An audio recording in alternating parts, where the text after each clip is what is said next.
Hey, can we talk about the S word for a minute? I'm not talking about the three-letter S word. I'm talking about the unaliving yourself S word. This last week, I was blessed to be able to help another person who reached out to me in a suicidal crisis state, as I've been able to help others and as I've been there myself in that place and have attempted. I wanted to share this simple framework that I had given them as far as putting some things into place that can be helpful. And I wanted to talk about it this week with you all, because while there are things we can do when we're there to help, it is what we do before we get to the peak of crises that can make all of the difference. Because in suicidal crisis itself, in that intense phase where people are actually going to act and attempt or complete suicide, research has found that it typically only lasts a couple minutes to hours long.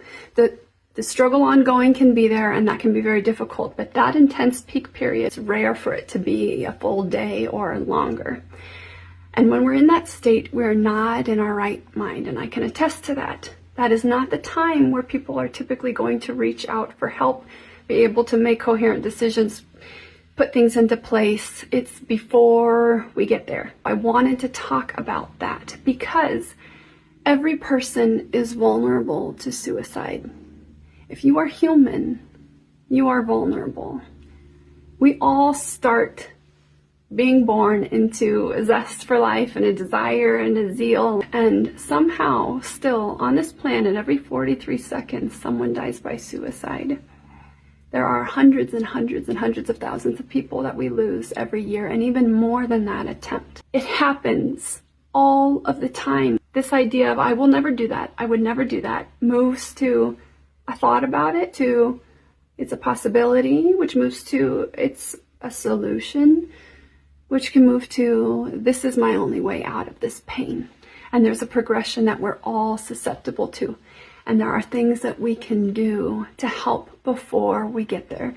So if you would, share this. Join me in the blog this week to read a little bit more and share it, because I want to reach people to help prevent this from happening. Today's reality is not your forever reality.